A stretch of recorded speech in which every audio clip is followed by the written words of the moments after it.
Hi everybody, welcome. Day 3 of our Yin Yoga Challenge together. Alright, we're going to dive right into our practice today. We are working on all things hamstrings, quads, and inner thighs. And what does that mean for energy? That means we're working the subtle meridian lines that run through the stomach and the spleen. So this is a great series of poses to do for optimizing your digestion and for opening up your quads and your hamstrings as well. If you've got low back issues, this series of poses is great for opening up the back. So let's get started. Props today, have at least a blanket handy for you in terms of padding for your knee. And you may want to have just another pillow or cushion by you as well, just to have for extra support. Right, we're going to start in Dragonfly Pose. So Dragonfly, I like to sit on something, so I'm sitting up on a small little cushion right here. You can use a blanket and roll it up and sit up on that, or if you've got a blanket or even like a sweatshirt works really well too. And then you're going to open up the legs a fairly wide distance here, enough that you're already starting to feel a little bit of a tug on the inner thighs, but nothing too much. And then you're going to relax your legs completely. Take a moment to lengthen your spine, close your eyes, roll your shoulders down and back. And then you're going to take an exhale and slowly start to hinge yourself forward. And just come down to where you feel that first little tug through that inner thighs. You might start to feel some opening through the low back. And then just rest here. Find your attention to draw to your breath. And as much as possible during your yin practice, try to keep your eyes closed, as to keep your experience drawn within. As your body starts to maybe open up a little bit more, you can start to fold yourself more deeply, but I always recommend that you start off kind of slow and slowly progress yourself into what you feel is your maximum range of motion for what your body is capable of today. So wherever you are, embrace it. And it's not about the final resting place that you get to in your pose. It's about finding a place of sensation that you can be present to. So work with a nice long breath in and a very deep breath out.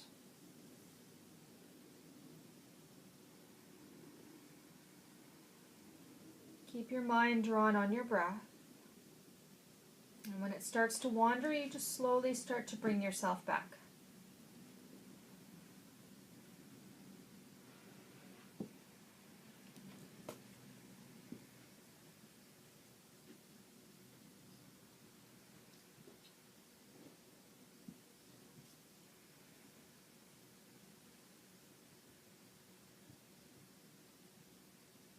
So we're a little bit more than halfway through on this pose.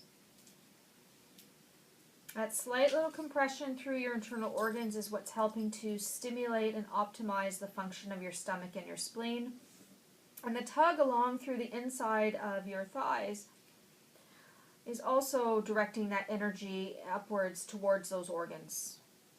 And it's also giving you a nice deep stretch through the inner thighs. Stay with me here and just continue to breathe. Nice long, nice full, expansive breaths in and out through the nose.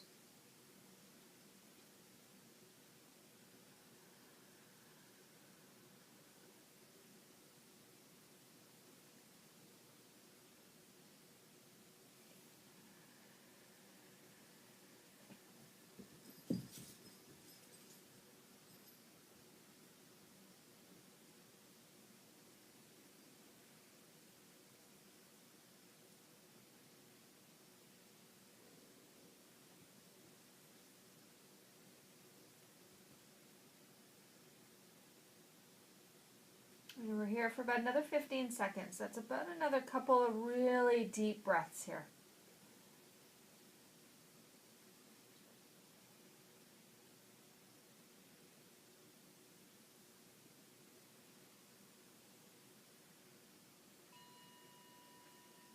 And take one more breath wherever you are, in and out through the nose.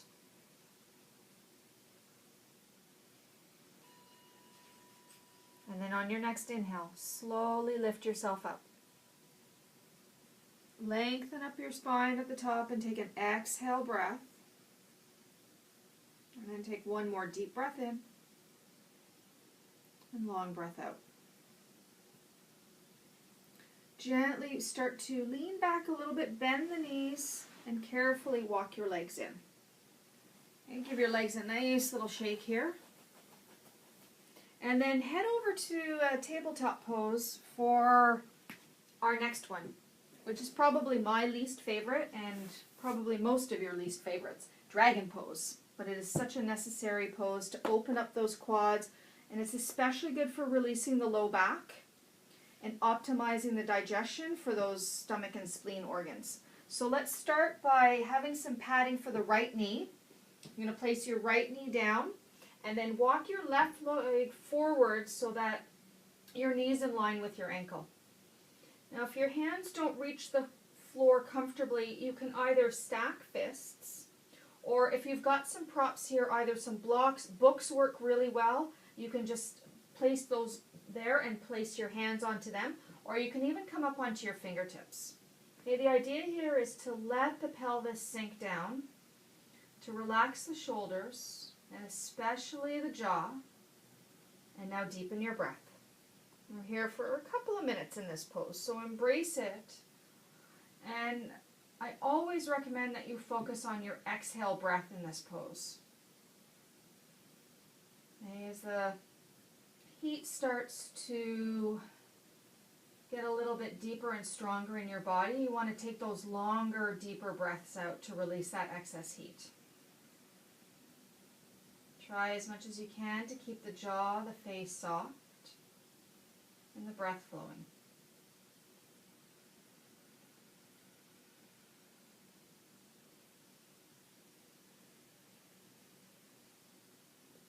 If you're down on your palms and you find that your wrists start to bother you after a bit, then just come up onto fists just to relieve some of the pressure from the wrists.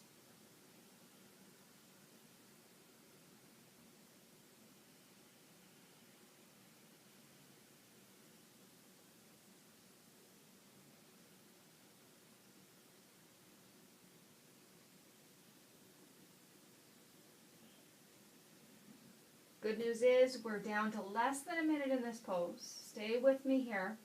I know most of you are probably thinking, when is the bell going to ring? Are we getting out of this pose soon? Just stay with your breath. Just a few more really deep, long breaths.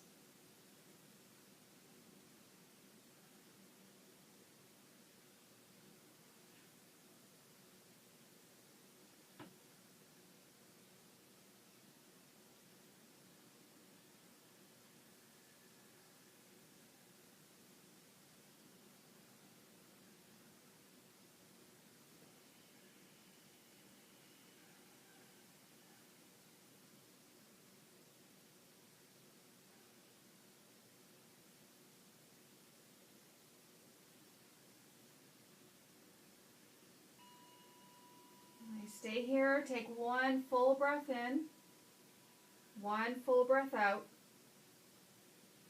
and then slowly lift your hips up. Carefully extend that left leg back. Take a moment here, walk the legs back, release the knee. Maybe shake the hips a little bit from side to side, maybe do a couple of cat-cows, whatever feels good. And then we're heading right over to the left side.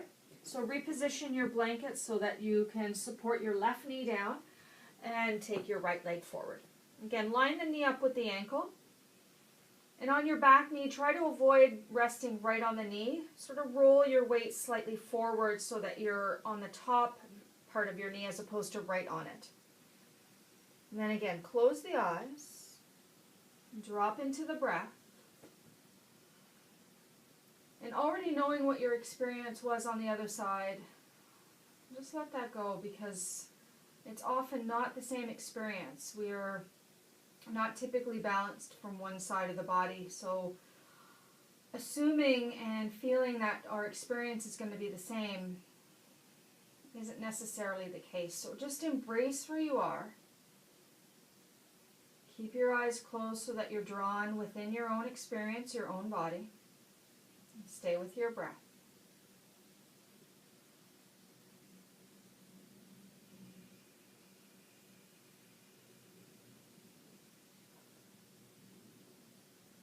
often what we resist the most is what we need the most.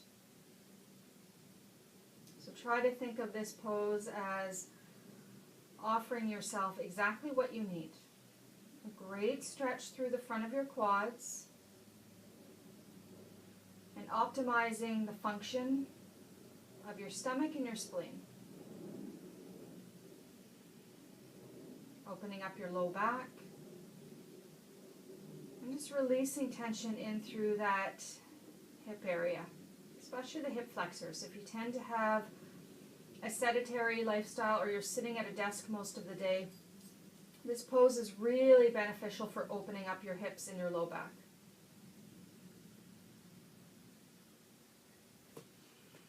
We've got 20 seconds. We're almost done.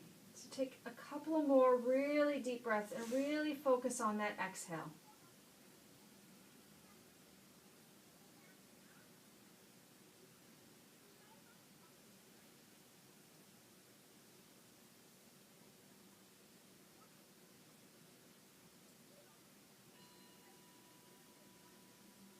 Take one more breath in, one more breath out.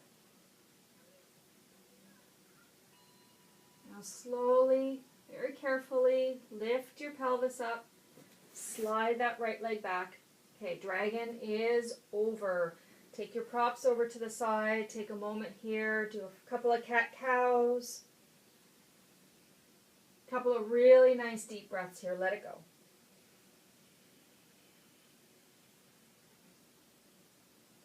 Shake the legs out one at a time, just release the legs back.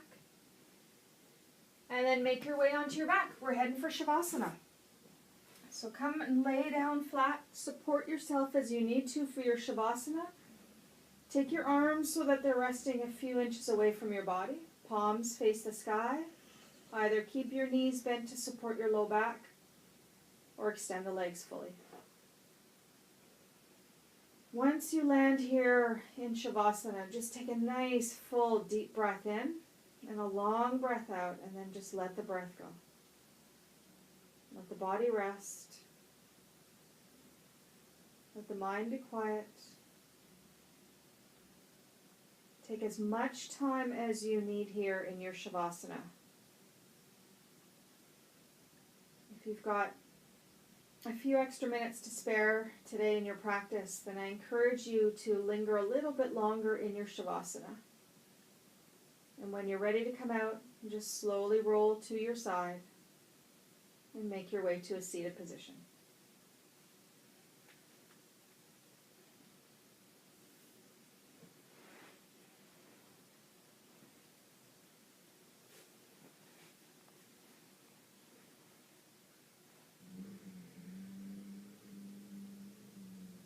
Enjoy the rest of your day. If you're lingering in Shavasana, enjoy the rest of your Shavasana. And I'll meet you back here on the mat tomorrow for day 4. Namaste.